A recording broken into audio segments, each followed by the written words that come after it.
This is Roger Simon. Today we have a special guest, Danny Ayalon, the Deputy Minister of Foreign Affairs for Israel. In the past, he has served as the Israeli ambassador to the U.S. and the foreign policy advisor to Prime Minister Ariel Sharon. Danny, thank you for joining us and welcome back to PJTV.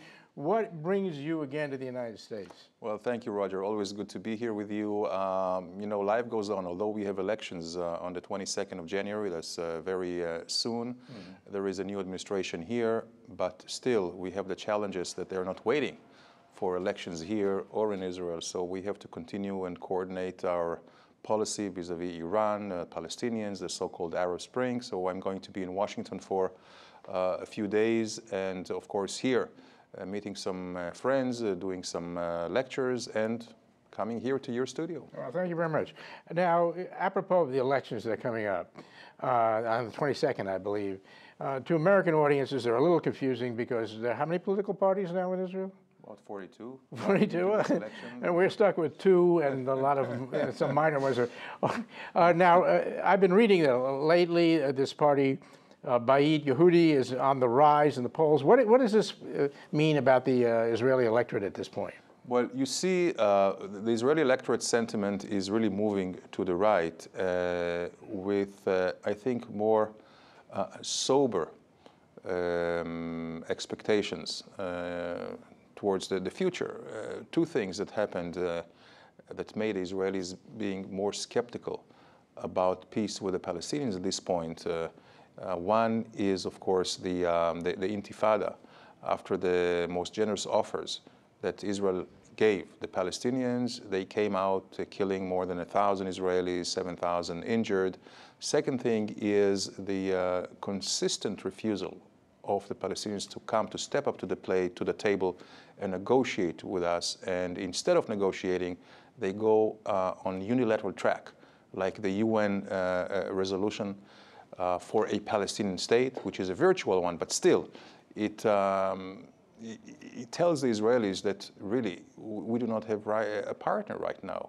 So the response is that the Israelis say, well, we need a tougher foreign policy and we need to shore up our defenses, especially after what happened 2 months ago in Gaza, with more than 15,000 rockets raining on our civilian population.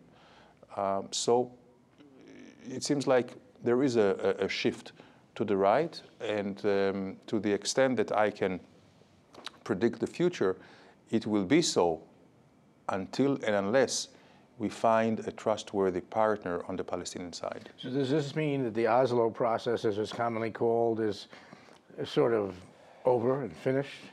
Well, I would say that by the Palestinians going to the UN, they pretty much slammed the door shut on the Oslo or on a meaningful process for the time being, because what was the deal of Oslo? The deal of Oslo was that Israel gave them a prepayment, an advance payment. 42% of the West Bank they got. With actually, this 42% houses 98% of all Palestinians under the Palestinian Authority rule. Gaza, 100% of Gaza was given to the Palestinians in 2005. The deal was you get this advance payment, and in return, not only you have to stop terror and recognize Israel, but they committed not to go on unilateral moves and have only a negotiated solution and settlement. So what happened? Not only that they did not stop terror and killing Israelis with the Intifada and with terror from Gaza, they also are going to the UN on a unilateral move. So in a way, everything now is put on hold. Again, we are waiting for a Palestinian partner to be more reasonable. Now, you're headed for Washington in a couple of days. You were telling me you're right in the middle of a firestorm that's occurring, the nomination of Chuck Hagel for Secretary of Defense, who is not known to be a friend of Israel, and also seems to be, skeptical about the use of force against the Iranians. What will be the Israeli position in dealing with Hagel, and how will this Well, unfold? I beg to differ about any wrong sentiments about Hagel. I know Hagel. I've known him for many years. When I was ambassador in Washington, we had very good and many good meetings. Of course, we don't see eye to eye on everything, but I think he's a decent guy. He's a patriotic American, and I have no doubt that we will find him as a friend of Israel, as a supporter of the natural alliance between Israel and the United States. And of course, the defense relations between Israel and the United States have never been so good as they have been in the last 4 years. And the challenges are such that it dictates a very, very close cooperation. So the dealing of Iran, international terrorism, extremism, all these issues we will confront together. Well, it seems that Israel is surrounded as never before because Egypt is now a Muslim Brotherhood country, essentially. Syria, what's the best outcome you can see for Syria? Is there a good outcome? Well, it's unfortunate. I am shocked at the helplessness of the international community. What could have been done maybe a year and a half ago with fairly modest means today is impossible. And unfortunately, Assad is going down. We know that. I cannot tell you whether it will be tomorrow or in a year from now, but he is going down. But this protracted slaughter and civil war, in effect, actually is bringing the entire country down with him. And what I see for Syria, unfortunately, is continued war and violence, sectarian violence, where Syria can even split into 2 or 3 or even 4 different regions based on ethnic or religion bases. The Alawis, the Sunni, the Kurds, the Druze, and the challenge for all of us will be to make sure that what happens in Syria will not spill over to Lebanon and even to Iraq. Well, I noticed that Israel is building a fence on the Golan. It's almost a breakneck pace. We've seen photos in the papers and so forth here. Is this going to... we have to actually prepare ourselves for the future, and with the lack of any central regime or central control in Damascus, by the way, our border with Syria has been the quietest border since 1974 because there was deterrence vis-a-vis Damascus and vis-a-vis the Assad family, the father and son. But if Assad is gone, and we have to assume that he will be gone at some point, who will take over, we do not know. The opposition is very much split. There are some good people in the opposition, real liberal forces, but unfortunately there are also Al-Qaeda types and the very extreme Islamists, and I'm afraid that they will have the upper hand because they have the weapons and they have the control on the ground. So for this reason, we have to beef up border security, and we will complete that very soon. A few years ago, maybe less, I noticed something that you were proposing in the papers, that you were associated with an idea that Jewish refugees from the Arab countries should get restitution in a similar manner the Palestinians have always been asking for it from Israel. What has happened with that proposal of yours, and where is it going? Well, the issue of Jewish refugees has been forgotten for too long, unfortunately. And people, when they talk about refugees in the Middle East, they assume immediately Arab or Palestinian refugees. But there were more Jewish refugees as a result of the wars that the Arabs forced on Israel from 48, 56, 67, and 73 than there were ever Palestinian refugees in 1948. And there's also a big difference.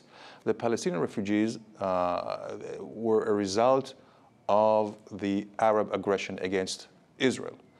And also some of them used weapons against their neighbors in Israel. So either they left on their own accord or they were moved because of violence that they created. The Jewish refugees in Arab countries were law-abiding citizens for thousands of years, 2,500 years. The Jewish communities throughout the Middle East predated the Islamic occupation of the Middle East, which started in the 7th century. So it is wrong to assume that you can bring settlement to the refugees only on one side, the Arab side. It has to be on equal footing also with the Jewish refugees. I have raised the issue for the first time that Israel did it officially, both in Geneva, in the United Nations Refugees Organization, and also in New York. And the model should be just as Israel received the Jewish refugees and settled them, and today they're part of the society. That should be the model for the Arab refugees, which unfortunately were not well received. They were kept in subhuman conditions. Until now, they do not have citizenship, whether it's in Syria or in Lebanon, so they are not privy to, or they don't have any access to the social security and all the other services of the state. And this is wrong. There is no precedent in history. After World War I, World War II, there were millions of European refugees moving from one place to another. There isn't a case where they were not adopted and assimilated in the places that they were. So we hope that the model of how Israel treated Jewish refugees, that the Arab world should treat the Palestinian refugees.